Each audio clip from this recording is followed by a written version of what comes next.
Good morning all of you. आप सभी का बीएससी सेकेंड ईयर की केमिस्ट्री क्लास में स्वागत है। पिछले लेक्चर्स में अपन ने अपनी सेकेंड यूनिट फर्स्ट पेपर की second unit coordinations compound start की थी, जिसमें अपन ने कोऑर्डिनेशन कंपाउंड का जनरल इंट्रोडक्शन, उसके अंदर सिंपल साल्ट, डबल साल्ट और कॉम्प्लेक्स कंपाउंड जो थे उसके बारे में पढ़ा था।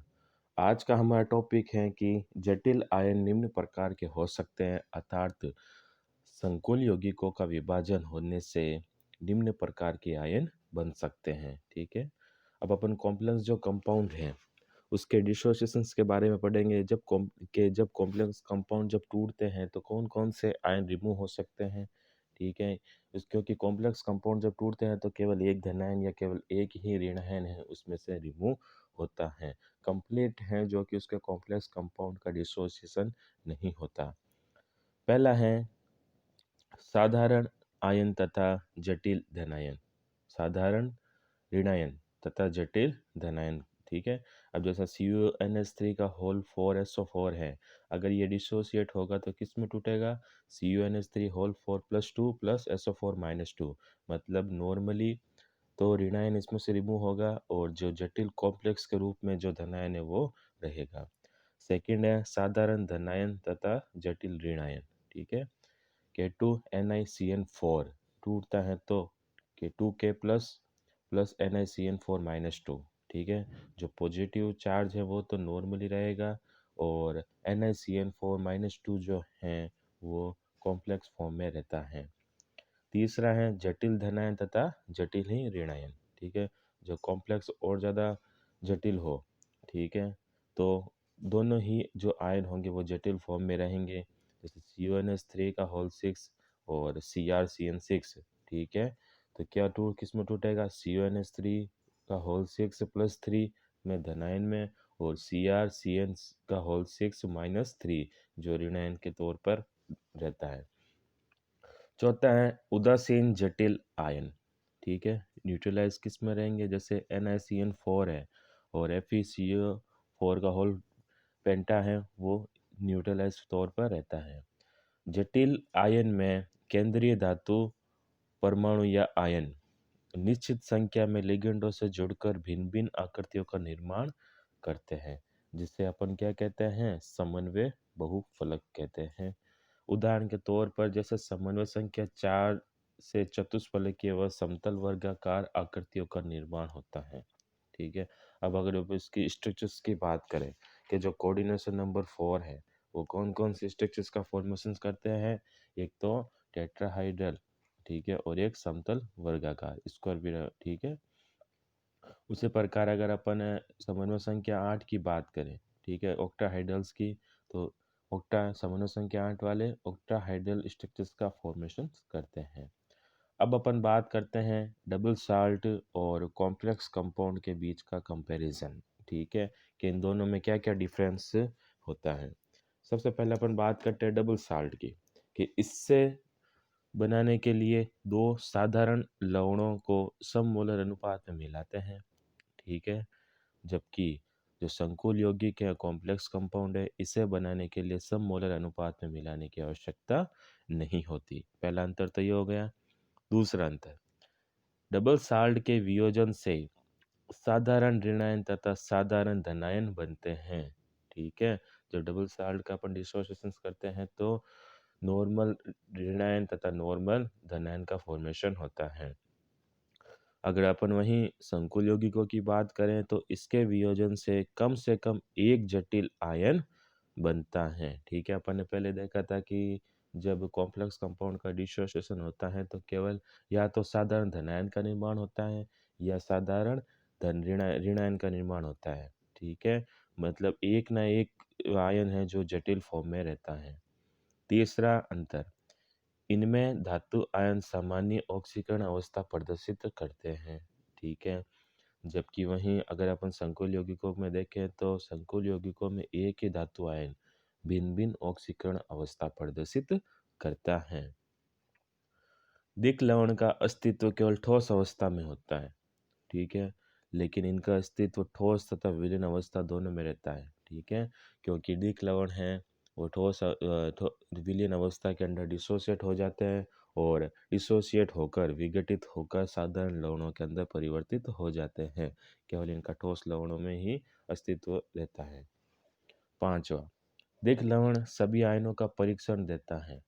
ठीक है, क्योंकि दिक् लवण में जो उसके कंपोजिशंस के अंदर जो आयन पार्ट ले रहे हैं वो वापस विलीन अवस्था के अंदर विघटित हो जाते हैं, जिससे कि हम उसमें उपस्थित सभी आयनों का परीक्षण कर सकते हैं और टेस्ट के द्वारा ये बता सकते हैं कि दिक् लवण के अंदर ये आयन मौजूद हैं। लेकिन वहीं अगर अपन संकुल यौगिकों की कॉम्प्लेक्स कंपाउंड की बात करें कि जटिल यौगिक सभी आयनों का परीक्षण नहीं देता। ठीक है, केवल एक आयन को सिंपली आयन में डिसोसिएट करता है, जबकि जो दूसरा है वो कॉम्प्लेक्स फॉर्म में ही रहता है, इस वजह से। दूसरा तो लास्ट है कि दिक् लवण के गुण अपने अवयव के गुण द्रव्य ही होते हैं। ठीक है, जो डबल साल्ट है जिससे वो मिलकर बनता है सिंपल साल्ट के, वो उसके गुणधर्म ही होते हैं। मतलब रिय अवयव के गुणधर्म ही किसके होंगे? डबल साल्ट के गुणधर्म होते हैं। जो अवयव की प्रॉपर्टीज है वही डबल साल्ट की प्रॉपर्टीज ही होगी। वहीं अगर अपन कॉम्प्लेक्स कंपाउंड की बात करते हैं कि कॉम्प्लेक्स कंपाउंड में जटिल यौगिकों के गुण अपने अवयव से भिन्न होते हैं। ठीक है, अब अपन बात करते हैं होमोलेप्टिक संकुल की। ठीक है, ये क्या होते हैं कि एक ही प्रकार के लिगेंड हो तो अपन उसको क्या कहते हैं? होमोलेप्टिक संकुल। जैसे CuNH3 का होल 4+2, तो इसमें NH3 है जो एक ही टाइप्स का लिगेंड है, इसलिए किसमें आएगा? होमोलेप्टिक संकुल के अंदर। वही अगर अपन हेप्टोलेप्टिक संकुल की बात करें जिसके अंदर अलग अलग टाइप के लिगेंड हो तो किसके अंदर आएगा? हेप्टोलेप्टिक संकुल के अंदर। उदाहरण की बात करें तो CuNH3 का होल 2 और H2O का होल ट्वाइज +2, ये किसके अंदर आ गया? हेप्टोलेप्टिक के अंदर, क्योंकि इसके अंदर जो लिगेंड है Cu के चारों तरफ वो अलग अलग है। नेक्स्ट हमारा टॉपिक है वर्नर सिद्धांत। इम्पोर्टेंट टॉपिक है, काफ़ी बार एग्जाम्स में पूछा जाता है, छोटे बड़े क्वेश्चंस दोनों में आता है। चलिए स्टार्ट करते हैं वर्नर सिद्धांत को। कि उपसहसंयोजन यौगिकों में बंधन को समझाने के लिए सर्वप्रथम स्विस वैज्ञानिक एल्फ्रेड वर्नर ने प्रयास किया। ठीक है, तो वर्नर जो सिद्धांत है वो कोऑर्डिनेशन कंपाउंड के अंदर जो बॉन्डिंग होती है, ठीक है, उसके बारे में बताता है। उन्होंने अनेक उपसहसंयोजक यौगिक बनाए तथा उनके भौतिक और रासायनिक गुणों का अध्ययन कर एक नियम दिया जिसे वर्नर सिद्धांत के नाम से जाना जाता है। अब है वर्नर सिद्धांत की मुख्य अवधारणा। ठीक है, इसके मुख्य पोस्टुलेट्स क्या थे वर्नर सिद्धांत के? पहला था कि उनके अनुसार संकुल यौगिकों में केंद्रीय धातु परमाणु या आयन दो प्रकार की संयोजकता प्रदर्शित करता है। ठीक है, कि संकुल यौगिकों में जो केंद्रीय धातु परमाणु आयन है, ठीक है, वो दो प्रकार के वैलेंसी शो करेगा। ठीक है, पहली तो होगी प्राथमिक और दूसरी होगी द्वितीयक संयोजकता। दूसरा पोस्टुलेट है कि प्राथमिक संयोजकता ऑक्सीकरण संख्या तथा द्वितीयक संयोजकता समन्वय संख्या को क्या करती है? प्रदर्शित करती है। ठीक है, वर्नर ने बताया था कि जो सेंट्रल मेटल आयन है वो दो टाइप्स की संयोजकता प्रदर्शित करते हैं। तो जो प्राथमिक संयोजकता होगी वो तो उसकी ऑक्सीडेशन नंबर को बताएगी। ठीक है, और जो द्वितीय संख्या होगी, ठीक है, द्वितीय संयोजकता होगी वो किसको? कोऑर्डिनेशन नंबर को बताती है। तीसरा है कि प्राथमिक संयोजकता आयनिक तथा द्वितीयक संयोजकता अनायनिक प्रकृति की होती है। ठीक है, ध्यान रखना, जो प्राइमरी वैलेंसी होगी वो तो आयनिक नेचर की होगी, जो कि द्वितीय जो सेकंड होगी वो अनायनिक प्रकृति की होती है। चौथा है कि प्राथमिक संयोजकता भिन्न भिन्न हो सकती है जबकि द्वितीय संयोजकता समान होती है, क्योंकि धातु की उप सहसंयोजन संख्या क्या होती है? निश्चित होती है। ठीक है, प्राथमिक संयोजकता तो भिन्न भिन्न हो सकती है लेकिन जो द्वितीय संयोजकता का मान है वो हमेशा समान रहेगा, क्योंकि धातु की उप सहसंयोजन संख्या निश्चित होती है, इस वजह से, जबकि ऑक्सीडेशन नंबर चेंज होते रहते हैं। संकुल में धातु परमाणु दोनों प्रकार की संयोजकता को संतुष्ट करने की प्रवृत्ति रखता है। धातु की प्राथमिक संयोजकता है वो किसके द्वारा? ऋण आयनों द्वारा संतुष्ट होती है, जबकि द्वितीय संयोजकता उदासीन या ऋण आयनों द्वारा संतुष्ट होती है। ठीक है, प्राथमिक संयोजकता अदिशात्मक होती है जबकि द्वितीय संयोजकता दिशात्मक होती है। इसका मीन्स है कि द्वितीय संयोजकता को संतुष्ट करने वाले लिगैंड केंद्रीय धातु परमाणु के चारों ओर त्रिविम में विशेष ज्यामिति में विभिन्न दिशाओं में व्यवस्थित रहते हैं। इस वजह से दिशात्मक होती है कौन सी? द्वितीय संयोजकता। जबकि जो प्राथमिक संयोजकता है वो अदिशात्मक होती है, उसकी कोई डायरेक्शन फिक्स नहीं होती, लिगैंड किसी भी दिशा से जुड़ के उसकी वैलेंसीज को कंप्लीट कर सकता है। लेकिन जो सेकेंडरी संयोजकता है, सेकेंडरी वैलेंसीज हैं, ठीक है, वो केवल त्रिविम से जो विशेष ज्यामिति में जो लिगैंड जुड़ेंगे सेकेंडरी वैलेंसीज को वही कंप्लीट करते हैं। जैसे अगर अपन एग्जाम्पल की बात करें कि CuNH3 का होल 4SO4 में 4NH3 वर्ग के 4 कोनों पर दिशात्मक होते हैं, ठीक है। आधुनिक शब्दावली में ऐसी व्यवस्था को अपन क्या कहते हैं? समन्वय बहुफलक कहते हैं। यदि धातु की संख्या समन्वय संख्या Cn 4 हो तो, ठीक है, कोऑर्डिनेशन नंबर 4 हो तो टेट्राहाइड्रल या समतल वर्गाकार बहुफलक का निर्माण होता है।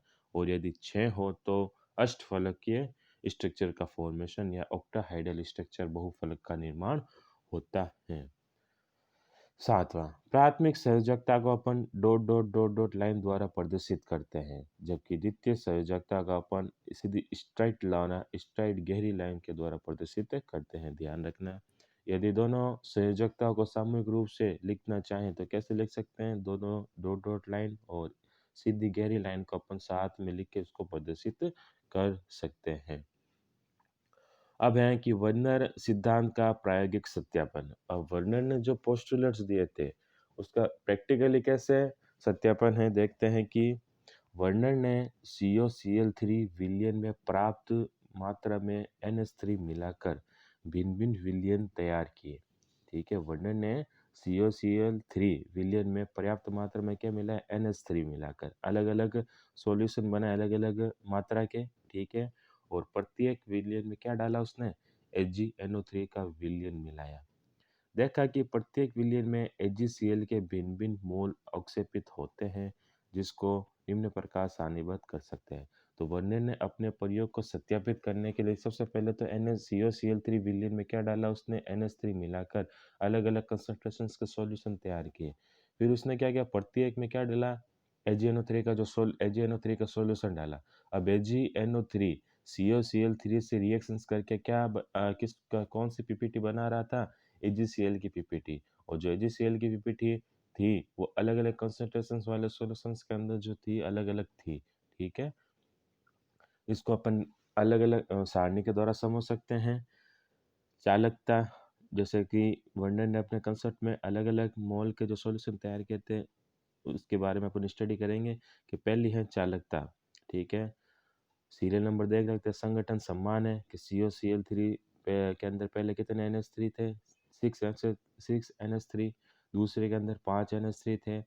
तीसरे के अंदर 4NH3 थे। चौथे के अंदर 4NH3 थे। और पांचवे के अंदर 3NH3 थे, ठीक है। अगर अपन आयन की बात करें, ठीक है, पहले वाले में 4 आयन हैं, ठीक है। दूसरे वाले में 3 आयन थे। तीसरे वाले में 2, चौथे में 2 और पांचवे में के अंदर 1 आयन, ठीक है। वहीं अगर अपन NaGCl के मोल की बात करें कि AgNO3 मिलाने के पश्चात, ठीक है, COCl3 तथा 6NH3 जो आयन बना था पहले वाले में, अगर अपन उसके अंदर AgNO3 मिलाएं तो कितने मोल AgCl के अवक्षेपित होते हैं? तो पहले वाले के अंदर 3 मोल अवक्षेपित हो रहे हैं। दूसरे वाले के अंदर 2 मोल अवक्षेपित होते हैं। तीसरे वाले में 1 मोल अवक्षेपित होता है। चौथे में भी 1 मोल। और पांचवे में जो है कोई AgCl का मोल अवक्षेपित नहीं होता है, ठीक है।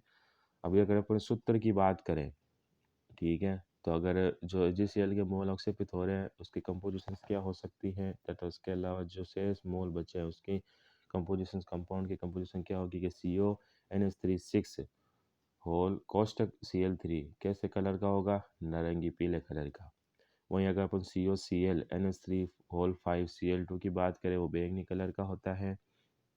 और तीसरे और चौथे के अंदर जो एक एक AgCl का मोल बन रहा है, अब इसके अंदर दोनों एक एक मोल बनता है तो दोनों के अंदर अलग अलग स्ट्रक्चर्स की फॉर्म होगी। तीसरे के अंदर सिस फॉर्म बनेगी, जबकि चौथे के अंदर उसकी ट्रांसफॉर्म बनती है। जैसे COCl2 NH3 का होल 4 Cl हरे रंग का होगा, जबकि जो ट्रांसफॉर्म होगी COCl2 NH3 का होल 4Cl, वो कौन सी, बैंगनी कलर की होती है। और पांचवे में जिसमें कोई भी HCl का मोल अवक्षेपित नहीं होता, उसके अंदर COCl3NH3 होल 3 नीले हरे रंग का होता है। ठीक है, अगर अपन इसकी कंडक्टिविटी की बात करें, चालकता की बात करें, तो पहले के अंदर 430 है, 3 HCl के मोल हैं। दूसरे के अंदर 250 है, तीसरे और चौथे के अंदर एक एक मोल है, इसलिए 100। और पांचवे के अंदर कोई HCl के मोल का ऑक्सीकरण नहीं होने के कारण इसकी चालकता कितनी है, 0 होती है। अब इस सारणी का जो विवरण है, कंक्लूजन है, हम अपने अगले लेक्चर्स के अंदर कंटिन्यू करेंगे। Thank you so much.